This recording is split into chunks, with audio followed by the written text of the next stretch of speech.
What is up, fellow thermonuclear AFers? I am Dan Favale, back with the one, the only Adam Frommel for part 2 of our backcourt rankings entering the 2022-2023 NBA season. It was a question we were asked in our Discord. We decided to turn it into a 2-part podcast. If you missed part 1, we went through our bottom 3 tiers, which were tier 5, tier 4, and tier 3, or tier 6, tier 5, and tier 4, excuse me. And it took us through the bottom 18, I should say, but all the way up to number 12. I will have it on the screen in just a second so you can look at the recap if you did not see part 1, but please go listen to part 1. And if this is your first time checking us out, hit that subscribe button on YouTube, subscribe to us on Spotify, Apple, wherever you get your podcasts. Really help us continue to grow the community. Follow us on all the socials. They are on the screen if you're watching on YouTube. Otherwise, TikTok, Instagram, Twitter, they're all in the podcast and YouTube description as well. Make sure you follow Adam on Twitter if you're not already, at Frommel09, Fromal09. Before we get to our top 11 backcourts, again, it's a weird way to frame this, but there are tier 1 and tier 2 backcourt, or tier 1, 2, and 3 backcourts. I can't keep track. You're really struggling with the tiers, yeah. Right. Adam, how the hell are you since we last spoke roughly 35 seconds ago? Not too much has changed. I'm excited to talk about even better basketball players. It feels different this episode. I think it's going to be a really good one. Hopefully we're just like in the groove and it's going to be so good. But do you want to take us through the, let me get it up on the screen first. I'll share everything. And you can review, like I said, the first part of the rankings, which took us up to number 12. So I'm not going to name them all. Again, the recap was in the first episode, but if you see it on the screen, tier 6, tier 5, and tier 4. We are beginning with tier 3. And I'm just giggling because Adam's been changing my Google tab names the entire time we're recording this. So what I had is like backcourt something now says ways to get rid of Julius Randle, Frank Ntilikina highlights, best Blink-182 songs. So I'm just giggling because I didn't know. I'm shocked you didn't notice it during part 1 of this episode because I was like fairly obvious about my typing over here. But I notice it now. So did you want to take us through our number 11 backcourt, but it is the start of tier 3? Yeah, it feels like there's a significant jump up here. At the end of last episode, we kind of had this 4-team clump with the Denver Nuggets, New Orleans Pelicans, Chicago Bulls, and Washington Wizards. It feels like there's a step up to the Toronto Raptors with Fred VanVleet and Gary Trent Jr. VanVleet, just what a two-way stud. It feels like there's nothing he can't do at this point. He's really, doubled down on the breakout we'd seen previously and really established himself as a true star in the backcourt. Gary Trent Jr., another guy who can fill all sorts of different roles, whether you're asking him to hit spot-up jumpers, to create a little bit for himself, to attack the basket, to operate in transition. Lower ceiling, but a similar guy, which allows him to fit in so nicely with Fred VanVleet in everything that Toronto likes to do under Nick Nurse at head coach, where they're running a lot of creative sets. They're running a lot of unorthodox schemes on both ends of the floor. And it's a testament to both of these guys that that's able to succeed to the extent that it does. Yeah, I love this backcourt. I did think the Raptors, and still think the Raptors, could stand to upgrade their primary shot creation with someone who is more comfortable hitting and taking off the dribble jumpers, which that's never been Fred VanVleet's strongest suit. He's become a much better passer. He's a fantastic shooter overall. Gary Trent Jr. doesn't provide a ton of that. Raptors fans gave me pushback when I said Donovan Mitchell would be a good fit. A lot of them, not all of them, but there are Raptors fans on YouTube that think Gary Trent Jr. is better than Donovan Mitchell in a nutshell. This backcourt, the dynamic, they're both above average defenders at this point. And in any, I would say it would never happen, but in any given season, or we're only talking about this season, either one of them could be an all defensive guard. That's really fucking rare. And the fact that they're both good shooters as well. And then Fred VanVleet, I really do feel like he made sort of a leap as a passer. And then you have the fact that both of them can play off anyone because, yeah, you want Scotty Barnes and Pascal Siakam to have a ton of control over the offense in the half court, essentially. These guys don't need to have the ball. They'll move without it. They'll remain stationary. They can hit those looks. This is just like a universal backcourt. Their skills just scale to any situation, to any lineup that the Raptors want to roll out there. And I would argue that when you see the names to come, yeah, I think that you could argue to put them over a couple of them, but their ceiling, to me, if you wanted to say that, oh, they belong in tier 2, I wouldn't Like, I would listen to the argument. As of right now, we needed that delineation and the names to come, but especially the few backcourts we're about to go through, Fred VanVleet and Gary Trent Jr. could absolutely, their best case outcome could be better than them. Both of us just tend to value the raw, or I don't want to speak for you, but that raw from scratch shot creation, especially from the outside in. And a lot of these backcourts to come are going to have that at both spots where the Raptors just, it doesn't. But again, like I said, the fact that they're both such good defenders at their positions is like, it's sort of, yeah, there's a limit on how high up this list they could go, but you could certainly argue for them to be a few spots higher. I struggle with that just because of how high I am on the remaining teams. This next one in particular, which is the Portland Trailblazers of Damian Lillard and Anthony Simons. So, Dan, in case you've forgotten, because he has not played a meaningful basketball game, literally not one, in the calendar year of 2022, Damian Lillard is really fucking good at basketball. And that matters a lot here. Check with sources to see if they can confirm. Okay, carry on. Damian Lillard is really fucking good at basketball. And the thing is, Anthony Simons has become the same. Obviously not to the same extent, but one of the best pure shooters we saw in the NBA all of last season. His second straight season above 40% on threes, really developed a nice mid-range touch, started to finish better around the basket, could create for himself, could play off the ball. He was just an offensive dynamo, whether he was operating alongside Lillard or as the leader of some of his own offensive units. I'm really high on this backcourt. It wasn't even a question to me that I was going to have them above our 9th place team. So I was a little bit surprised that you had them both below 9th place and the Raptors. You know, I think there's variance in their performance because they're both defensive weak links at this stage. And when you look at how reliant they both are on hitting off the dribble jumpers, there's the appeal there. But we saw Anthony Simons' percentages on those off the dribble looks kind of dip post All-Star break, 25% on off the dribble threes. But the fact that it comes so organically to like that, even when he was barely playing in Portland, that was the strength, is look at his off the dribble creation and shot making. And having Dame out there helps a lot because it's different from not having Dame or CJ out there with you and playing with a version of the Blazers that wasn't trying to win and wasn't built to win, after the trade deadline last year, and even before that, dealing with the Damian Lillard abdominal injury. So I just feel like there's more risk caked in here, but because Simons is such an unfinished product still, and I think, I don't want to say this is a mark of how much you paid attention to the Blazers, but it was based off how you reacted to his 4-year, $100 million contract. Not only is the cap going up, but like I said, he has, I don't want to say he's mastered, but he boasts like the single most important offensive skill set in basketball right now, which is just hitting off the dribble jumpers at a very high clip. Again, I know the percentages started to dip, and if he doesn't come back from that, or if Lillard just looks old all of a sudden, we would have to reevaluate. But entering the 22-23 season, I think this is very clearly, you have a superstar, and Damian Lillard could still be, until we see otherwise, in any given year, a top 10 player. And you have that right away,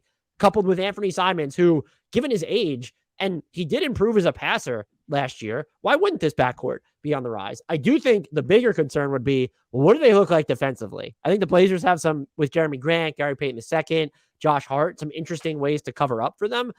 But there is a chance, like, if the Blazers have this defensive rating of like 125 with those two on the court, you and I would need to revisit this and say, oh, were we just too high on their offensive capabilities? I think that's totally fair. I feel like Simons has done enough that they can actually feel pretty good about what happens beyond Dame too. Like he seems to be entrenched as a Rip City guy through and through now. Yeah, I mean, that's a good point. And like, if they ever do decide to tear it down, he's still young enough to wear. But I also would argue he's like this major asset on his current contract. Number 9, though, and we are still in tier 3, the Minnesota Timberwolves with D'Angelo Russell and Anthony Edwards. This one was tough because if you believe, like we do, that Anthony Edwards is a megastar and could be an All-NBA player as soon as next season, where do you put this team? D'Angelo Russell, like, I don't know if he's become underrated, but I think people at least underestimated how effective he was before the playoffs for the Timberwolves last year. And he probably had the best defensive season of his career.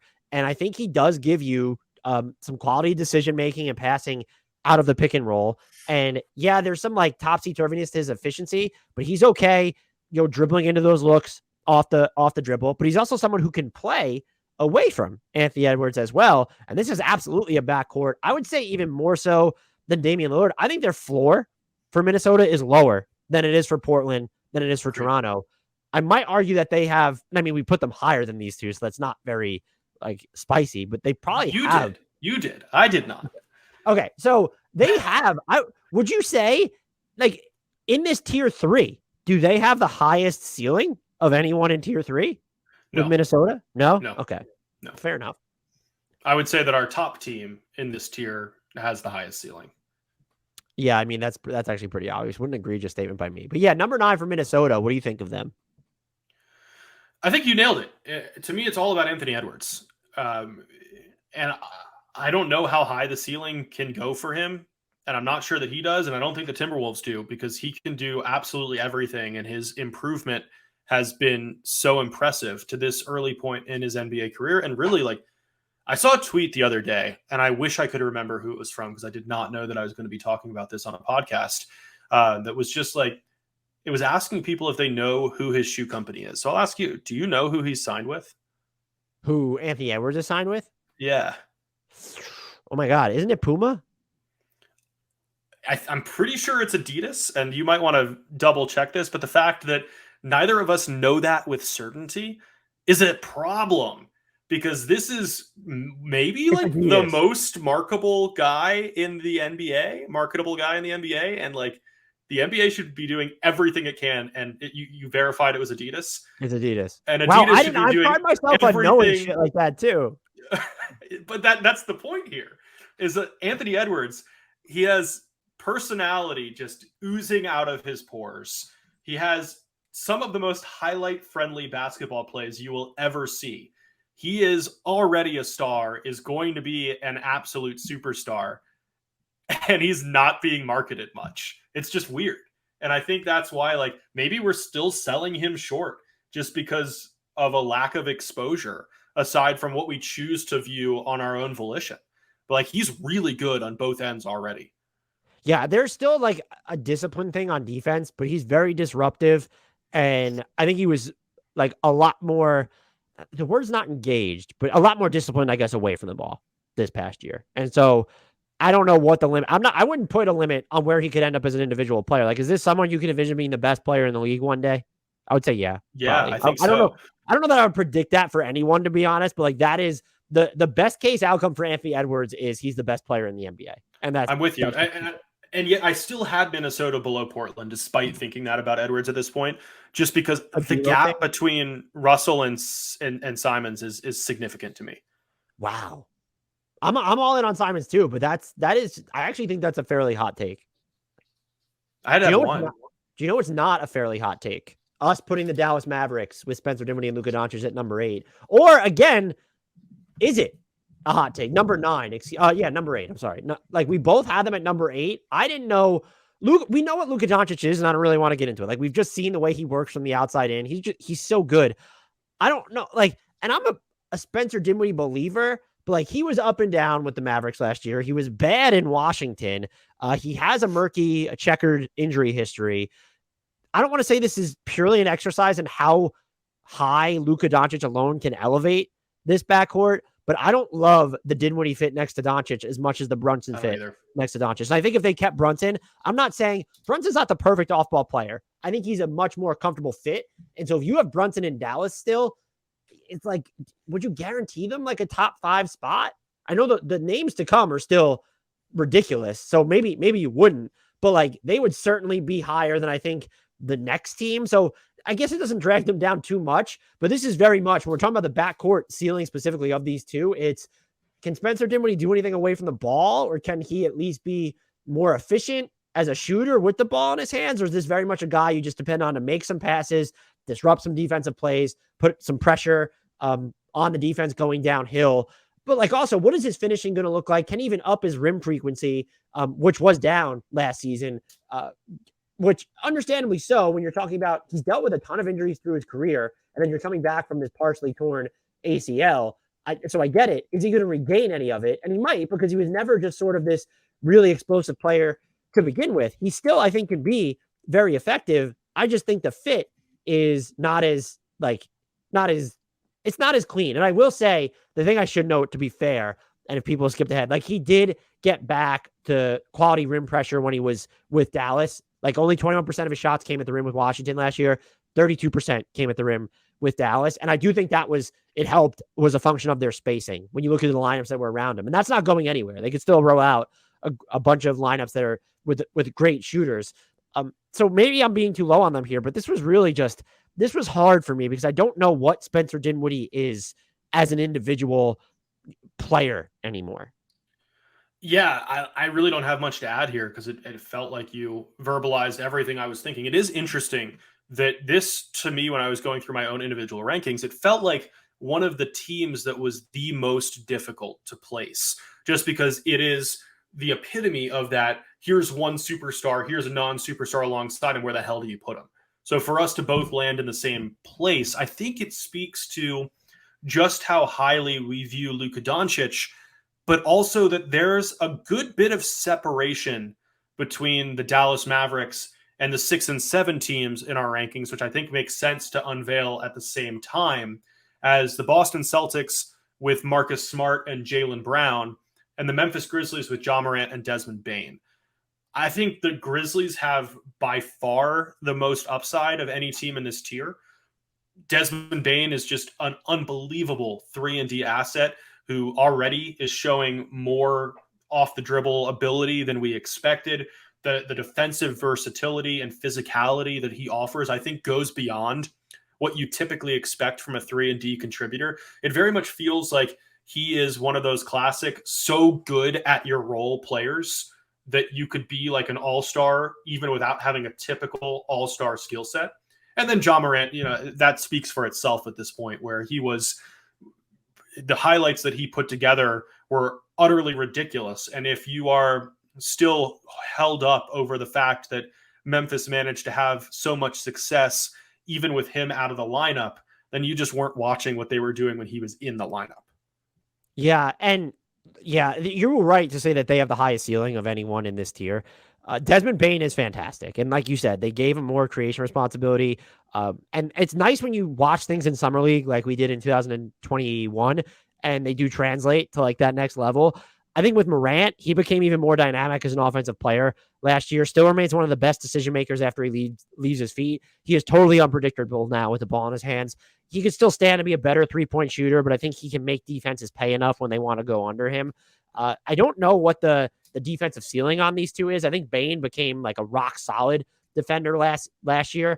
The fact that he can give you sort of, I wouldn't trust him against 4s or super big wings, but he can defend the 2 or the 3 and switch on to some 1s. Boston is tough because I don't think you trust Smart or Brown to run your offense. Like Brown, there's probably more just shiftiness to his on-ball offense now than people really credit him when looking at his mid-range jumper, ability to get to the rim, and then we know what he does as a shooter. But there's still much to be desired as a passer. We've seen the drips and drabs of him like making these complicated passes, but they never seem to hold or come in bunches necessarily. I think Marcus Smart is probably a better passer and quote unquote point guard than people give him credit for, but it's definitely not the strongest part of his game. And he's improved as a shooter, but like the off the dribble heat checks can be a little damning. It feels like putting them in the top 7, their driving force is very much the defense of these two. Even though I think Jaylen Brown is probably on offense exceeded his defense, which is great news for the Celtics because he's great at both ends. They were actually one of the toughest backcourts in this entire exercise for me to place. That is Boston's. Interesting. I kind of had the opposite perspective just because it felt like they were one of the few backcourts where we basically know what they are. I don't think you can say that about too many between changing pieces and players still growing into their skill sets, as opposed to Boston, where it's like, this is what this backcourt is. It's really good, but it's not going to look markedly different in 2022-23 than it did in 2021-22. So to wrap up tier 3, we had the Raptors at number 11, the Blazers at number 10, the Timberwolves at number 9, the Mavs at number 8, the Celtics at number 7, and the Grizzlies at number 6.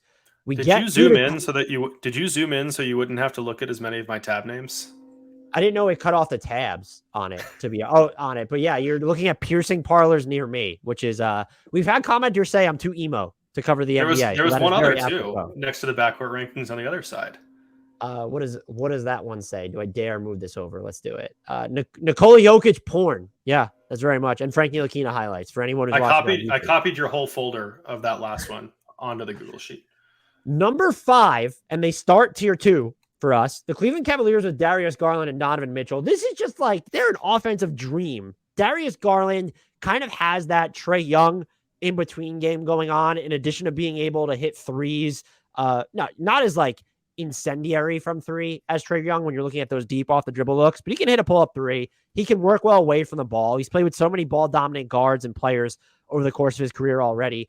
Donovan Mitchell, one of the best pull-up 3-point shooters in the game. Shot almost 36% on off-the-dribble threes last year. He, for his career, is above 40% on catch-and-shoot threes, so if you need to bring that volume up, it'll be fine.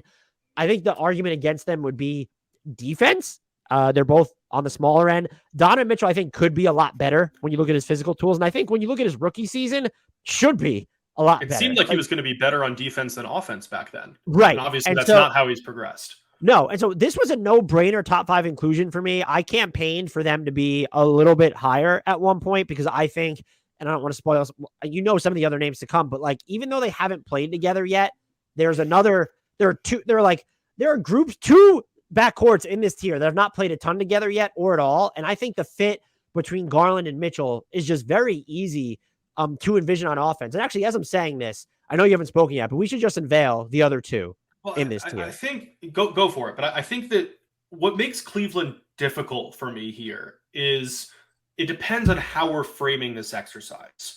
Because if we're looking at just Darius Garland and Donovan Mitchell in a vacuum, then I would probably bump them down to number 5 in my own personal ballot. But if we include the infrastructure around them, I think that they're in a setup where they can very much have their weaknesses mitigated by Jared Allen and Evan Mobley, especially if Isaac Okoro develops into a capable 3-point shooter, where then all of a sudden you have all weaknesses and all strengths in the right spots. And whatever defensive woes you do have on the perimeter and at the point of attack, they're more than made up for by what's behind you. So the framing is interesting because if you're looking at this as like we're taking the Cavaliers as they are and then isolating their backcourt, we can't really remove Allen and Mobley from the equation. But if we are, then I think there's a case for them being slightly lower. That's fair. So let's look at number 4 and number 3. Number 4 is the Philadelphia 76ers with Tyrese Maxey and James Harden. And then Atlanta came in at number 3 with Trae Young and DeJounte Murray. I have a lot of questions about the Murray-Young fit. Can Murray play away from the ball more? And he's like been an okay cutter, and he does have the mid-range game. And I think you can trust that, yeah, maybe he'll hit set threes in higher volume at a fairly high clip. But there's just like some iffiness there because he's not the best off-ball option in the backcourt. And if you need to put him on the ball, that means you need to put Trae Young off the ball. Now, in theory, that's fine. Trae Young looks like he's very scalable to that role, but we've never seen Trae Young in that role in the NBA. And so can he fly around screens and hit those quick fire threes? Can he set screens himself for others and have the offense work that way? What can he do off the ball? Or is it going to be more so, we're going to have him at a standstill and hope that DeJounte Murray's dribble penetration or that defense is going to overreact to a Murray Collins or Murray Capella pick and roll, and Trae Young's going to get open threes that way. This works a lot defensively. I want to make that clear. But I also look at it as like, look at Trae Young and DeJounte Murray, and now like it gets easier to like decide who's going to get the top assignments, but there are going to be backcourts where it gets ultra difficult, like Garland and Mitchell, for example. Trae Young's going to have to defend one of those dudes, just looking at the way that the Cavaliers are built. And to me, I had them as the lowest team in this tier, but we debated and we did the whatever and bumped them up to here. It's when they're in the same tier, it's splitting hairs. I want to make that clear. And even some of the tier separations are splitting hairs. I have the most questions about Trae Young and Murray. I think you and probably most others have more questions about Maxey and Harden, specifically because of Harden. Yeah, I don't know if it's fair to expect James Harden to be James Harden of old, where I was impressed with the modifications he made to his game after he first ended up in Philadelphia, where he did start looking for his own shot with less frequency, really fancied himself a primary facilitator.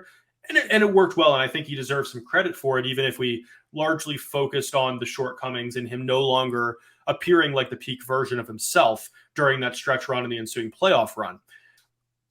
But if that's what he is now, then that is potentially an issue relative to these other teams in this tier, where he's still an offensive powerhouse by himself. But if he is not putting the same pressure on the rim, not generating as many trips to the foul line as he did a few years ago, are you taking him off the ball?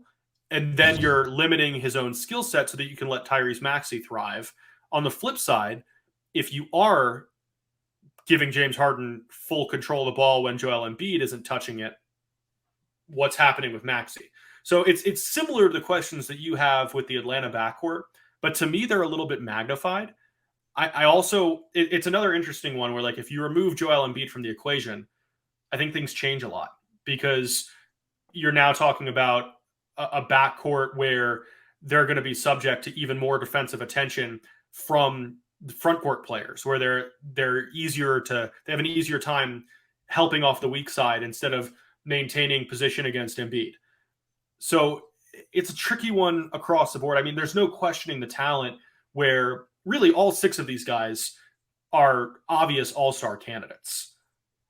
But to me, the biggest questions exist in Philly because of that Harden decline, because of the difficulty that he's going to have, really the impossibility he's going to have of getting back to that previous level, and what an acceptance of that new level means for an up-and-coming star who needs touches of his own.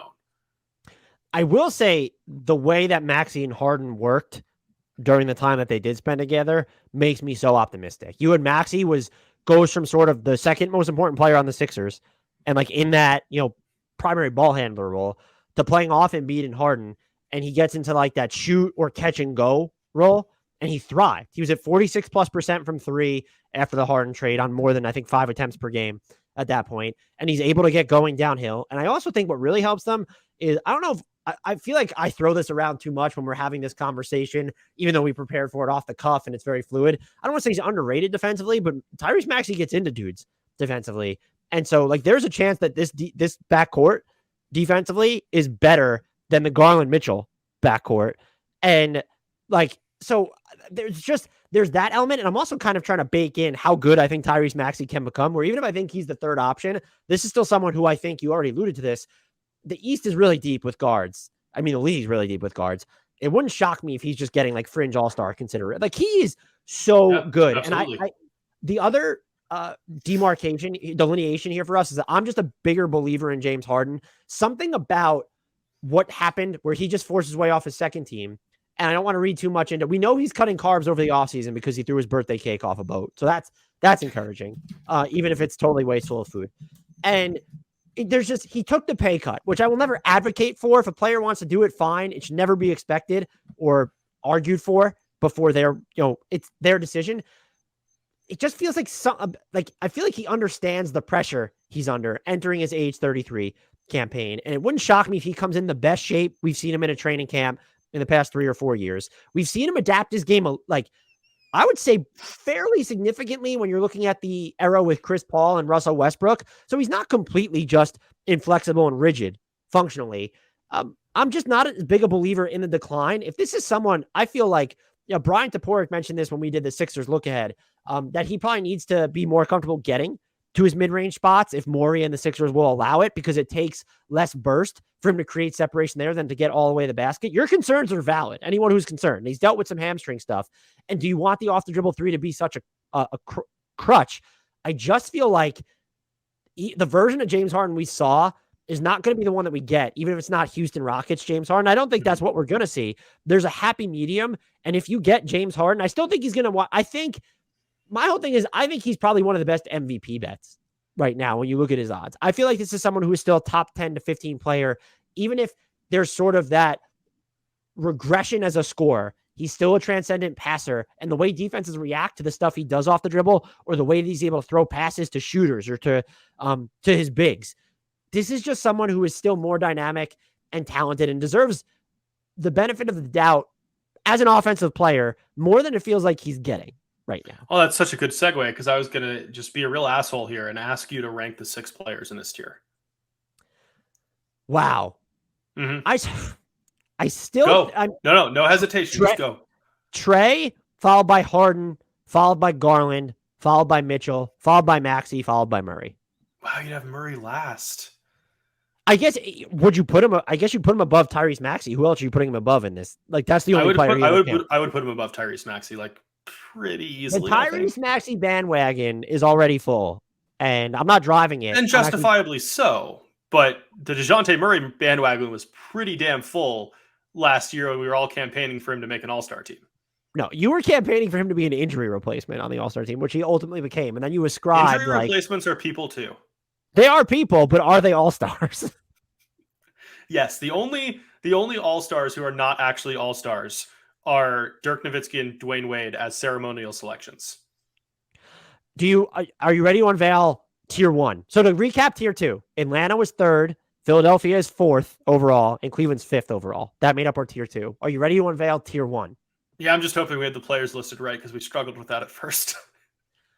Tier 1, number 2, the Phoenix Suns with Chris Paul and Devin Booker. Number 1, the Golden State Warriors with Steph and Clay. I will say I grappled whether we ultimately pivoted to just what we think the starting backcourts are going to be. But if you're talking about the best backcourt combination on each team, I did wonder a little bit if it needs to be Jordan Poole, Steph Curry. I don't know that drags the Warrior. We have them at number 1. I don't think that changes their ranking one way or the other because Stephen Curry is a god. So, but Adam, please. That's selling him a little short, I think. Let's talk through it this way. I feel like people are going to, because of the way the playoffs ended, I feel like people are going to believe that Phoenix should not be in tier 1. I disagree. I want to make that clear. I strongly disagree with that. I mean, I always hesitate to place too much weight on any one series or any one playoff run because it's such an inherently small sample size. And if you watch Phoenix play, it's so clear just the utter mastery that both of these players have over the game at this point, where Chris Paul is the point guard for a reason. He gets to his spots.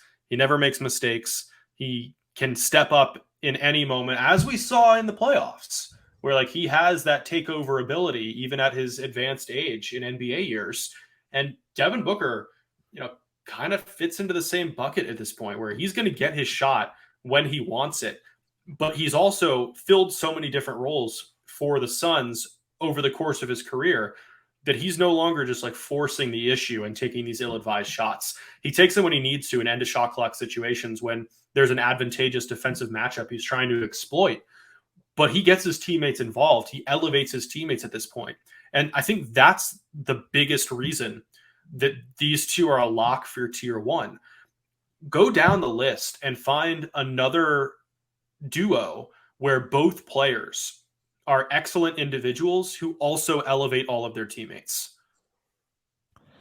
I don't think that's really going to exist. I will say the closest that we might get is Cleveland with Garland and Mitchell, but you need to say Trey and DeJounte maybe.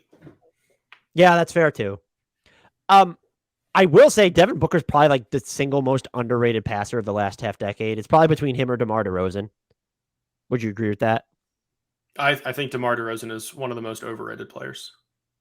Yeah, look at his net rating swing, everyone. I would like to be clear that I do not hold that opinion. Yeah, hopefully anyone who listens to that reaction pod knows that neither of us share it. But anyway, I'm pretty bullish on. I do think the Suns, their offseason was fine, keeping Ayton with what they did, and I still think they're a title contender. It does feel like they need an upgrade as the third best. I don't want to say offensive player, because if DeAndre Ayton's your third best offensive player and he's playing with consistent force as a play finisher and going up hard around the basket and then mixing in sort of the finesse, it'd be nice to see him work from the outside in a little bit more in second units. But however you want to frame it, whether it's the third best ball handler, that can't be Ayton or Mikal Bridges. I don't think it can even be Johnson. It shouldn't be Campaign. Or the third best offensive player overall, if you don't think it could be Ayton, that roster needs the upgrade. But we shouldn't lose sight of the fact that Chris Paul and Devin Booker are just really fucking great. And where's the other team? How many of the other backcourts have two players who could make an all-NBA team in any given season or next season? I think it's them and The maybe tier 2 Cleveland. teams. I get Tyrese Maxey, sure. But I don't even think you could say that about the Warriors, to be honest with you, who are at number 1. And I'm I just don't know. curious. If we're inserting Poole, I could actually see more of a case Than Clay. And I don't think it changes the Warriors ranking. So if you think it's Poole over Clay, I mean, we know that's not going to be the starting. It's going to be Clay and Wiggins with Looney and Green and Steph. Like, that's No, the starting. I am very much at a point where, like, no disrespect meant to Klay Thompson, who's amazing and one of the most lovable figures in the entire NBA. Jordan Poole is a better fit in this lineup. He would push them into even more of a number 1 lock for me. Would you in that lineup? No, because like I think so. I think the added rim pressure that he provides, the secondary creation, it just allows the Warriors to do so many things that they weren't previously able to do. Yeah, Clay's shooting is amazing and he has so much gravity because of that. But I think it's more valuable for teams to have to compress when Poole drives and kicks out.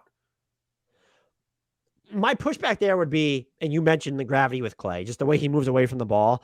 And then the defensive concerns, there's definitely been a drop off for Clay, but he still had good moments, including in the playoffs, has better size, and Poole can just be absolutely attacked.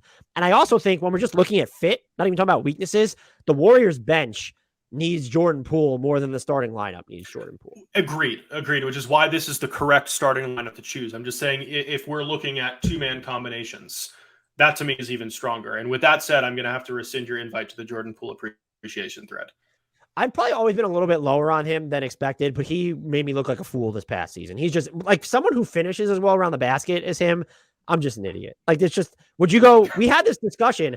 I think I might have picked Tyler Hero, but Jordan Poole or Tyler Hero? Is it the answer is probably Poole Jordan for sure. Poole at this point? Yeah. It's just tough it can be tough to envision at points because I do think Hero has gotten more control over Miami's offense than Poole has seen for Golden State a lot of the time.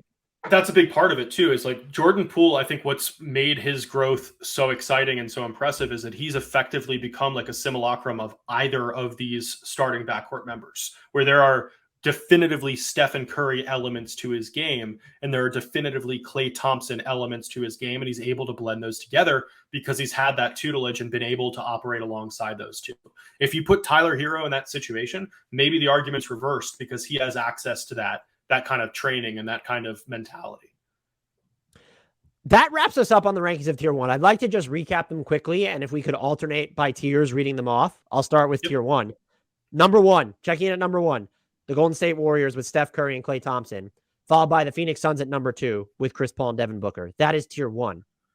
Tier 2, we have at number 3, the correct choice, the Atlanta Hawks with Trae Young and DeJounte Murray. At number 4, we have the Philadelphia 76ers with Tyrese Maxey and James Harden. Tier 5, we have Cleveland Cavaliers with the new look duo of Darius Garland and Donovan Mitchell. Tier 3, number 6, the Memphis Grizzlies with John Morant and Desmond Bane. Number 7, the Celtics with Smart and Jaylen Brown. Number 8, the Mavs with Dinwiddie and Luka Doncic. Number 9, the Timberwolves with D'Lo and Anthony Edwards. Number 10, the Portland Trailblazers with Damian Lillard and Anthony Simons. Number 11, that rounds out tier 3, the Raptors with Fred VanVleet and Gary Trent Jr. I think we nailed it. That is absolutely, I think this was impugnable.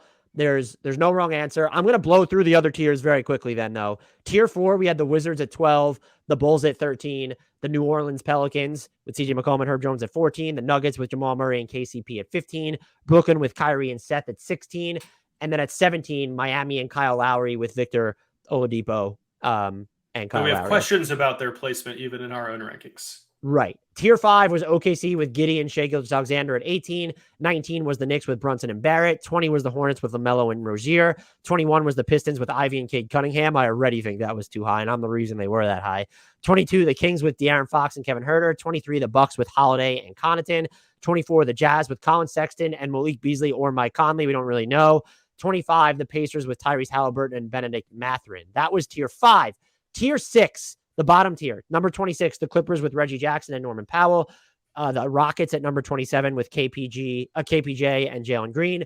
Number 28 was the Magic with Markelle Fultz and Jalen Suggs. Number 29 was the Lakers with Russell Westbrook and Lonnie Walker IV. Number 30 was the Spurs with Josh Primo and Devin Vassell. I remain vehemently against that. Adam forced me to do it, though, against my will. I feel bad. I'm wearing a Milwaukee Bucks shirt, so I feel like I should have given them more respect while recording this. This is hard. You can let us know your disagreements respectfully, please, in Discord. That link is in the podcast description and the YouTube description. Follow us on YouTube and also wherever you get the audio versions of your podcast. Download every episode. That's going to help us out a ton. Follow us on the socials. That is in the podcast description and the YouTube description too. If you've done all of these things, please retweet our promos on Twitter. Shout us out on Twitter. When you see those threads about people looking for podcast recommendations, throw us a tag. Shout us out on Twitter. I will retweet you. I appreciate all the support. I am so excited that I got the podcast with Adam again. Until next time, we leave you to shout out, as always, from Adam and me, from the bottom of our hearts, the one, the only, the actual second member of the Mavericks backcourt, which is why they are secretly ranked number one, Frank Ntilikina.